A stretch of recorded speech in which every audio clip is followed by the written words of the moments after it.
Olá, bem-vindo à nossa rubrica 1 Minuto Imobiliário ou um pouco mais, de autoria de Marcos Esteves e Mário Paulino, consultores e agentes imobiliários. O nosso vídeo de hoje está direcionado principalmente aos cidadãos não residentes que queiram obter financiamento para aquisição de imóveis em Portugal, seja para habitação própria ou seja para rendimento. Nós já temos abordado com alguma frequência este tema, não é, Mário? Ainda assim, muitas questões surgem e nos chegam e, portanto, o que eu te peço, Mário, quais são as principais questões que devem ser esclarecidas sobre esse tema? Marco, em primeiro lugar, sem qualquer espécie de dúvida, é claramente o montante que os potenciais compradores têm que ter disponível para comprar o seu imóvel.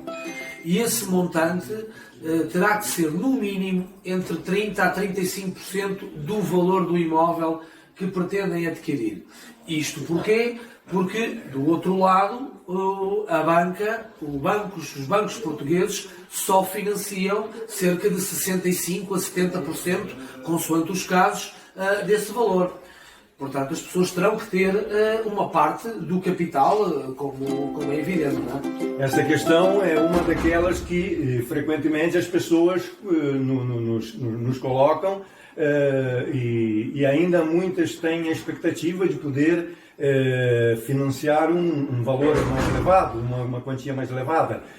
Falam-nos às vezes até do 100% ou dos 90%. Isto está mesmo fora de questão, não é, Mário? Para clientes nacionais que residem cá, existem outras regras, na verdade, os 85%, 90%. Mas para não residentes, terá que ser mesmo esses valores que nós indicamos. E que, na verdade, são valores interessantes, que faz sentido, não é? O cliente quer comprar um imóvel, sim, a banca está disponível para isso, mas terá que ter a sua parte, a sua participação na operação, claro que sim. Com certeza. Mário, também tem outro ponto em relação a esse tema, que quando é abordado, muitas vezes as pessoas até têm dificuldade em acreditar. Quando falamos, por exemplo, nos cidadãos brasileiros, que, para quem não sabe, é a nacionalidade estrangeira que mais investe no imobiliário em Portugal, de alguns anos para cá, tem sido. No Brasil, por exemplo, as taxas de juros praticadas são muito superiores daquelas que são em Portugal. Estamos a falar de que valores aqui, Mário? Nós, neste momento, na Europa, desde há 2, 3 anos, estamos a atravessar um momento histórico. As taxas de referência da Europa, a Euribor, têm estado, inclusive, negativa. O que significa que, somando ao spread praticado pelo banco, o ganho do banco, por assim seja, vamos dar um resultado na ordem de 1% por aí. Ou seja, mesmo com a previsão derivada da inflação, enfim, do momento que estamos a atravessar agora, que poderá haver uma ligeira subida da taxa de juros, mas estamos a falar de valores historicamente, 1%, 1 e pouco por cento, portanto, com muito... Ao ano. O impacto na prestação em termos de juros é efetivamente muito reduzido. E pegando nesse gancho da taxa de juros, nós temos aqui também a questão que recentemente vai ser revista, aliás, já foi revista pelo Banco de Portugal, vai entrar em vigor a partir agora do dia 1 de abril, e não é mentira, é transversal a todos, inclusivamente aos cidadãos nacionais, aliás, não é os cidadãos nacionais, até porque quando nós falamos em cidadãos não residentes, também estamos a nos referir aos portugueses que vivem no estrangeiro e que obtêm os seus rendimentos fora. É isso que quer dizer, seja um cidadão brasileiro, americano ou mesmo português que não declara os seus rendimentos cá em Portugal, está nessa categoria dos não residentes. Mas, voltando para a questão dos cidadãos que residem e declaram os rendimentos aqui em Portugal,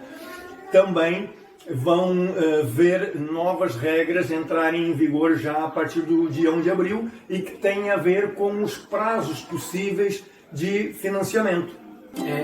Na verdade, se tivermos em linha de conta que os potenciais compradores não residentes eventualmente já serão cidadãos de média idade, não é? Se calhar dos seus 40, 45 anos, 30 e muitos, não haverá um grande impacto, ou seja, o prazo máximo serão até aos 30 anos, não é? Onde haverá alguma alteração gradual, até será num público-alvo mais jovem, que normalmente não é também o público-alvo de um cidadão não residente, não é? Mas efetivamente os prazos vão estar limitados consoante as idades até aos 30 anos de idade. Será esse o caminho para já no curto prazo.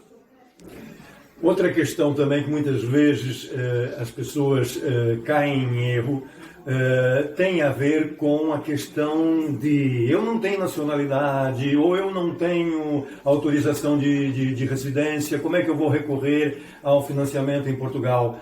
Não é necessário de todo, não é, Mário? Por isso mesmo é que estamos a falar de uma linha de crédito para cidadãos não residentes. Inclusivamente, há investidores que nem sequer têm intenções de residir em Portugal e que compram imóveis aqui para obter rendimento e recorrem a essa linha de crédito. Entretanto, também é bom lembrar que o momento certo para o fazer, para aqueles que tencionam um dia emigrar e mudar-se para Portugal, o momento certo para o fazer é enquanto ainda estão no país de origem. Isso mesmo, porque na verdade têm os documentos atuais, não é? Vamos pensar juntos. Se no momento já que chegam a Portugal não têm rendimentos, não têm salário, como o banco então vai conseguir aprovar se não existe uma base? Então o momento é ainda enquanto estão a trabalhar, têm o seu imposto de renda, têm o seu contrato ativo, têm os seus salários. Portanto, é com estes documentos sim que o banco vai analisar a viabilidade de financiar o montante. Portanto, esse é o timing ainda certo, é enquanto ainda estão no seu local de trabalho, no ativo, no seu país. Não tem problema nenhum com isso. Com a facilidade, no caso dos brasileiros, da língua, não é? Portanto, não é necessário qualquer tradução da documentação, porque somos país irmão e a língua é a mesma, não é?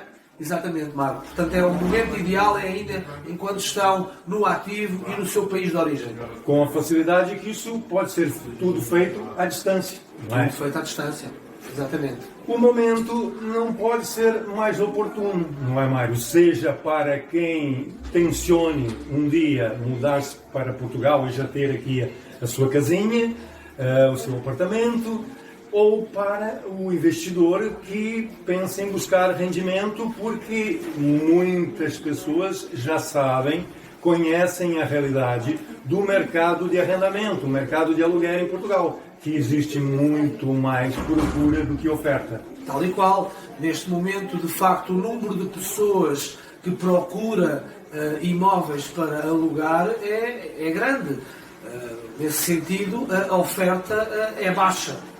Procura maior que a oferta significa que a facilidade em poder alugar esses imóveis é grande e em poder então rentabilizar o seu investimento. É isso mesmo. Estamos numa altura boa e ideal, um momento muito bom que concilia preços, taxa de juro, procura. De facto, é um momento muito interessante a este nível.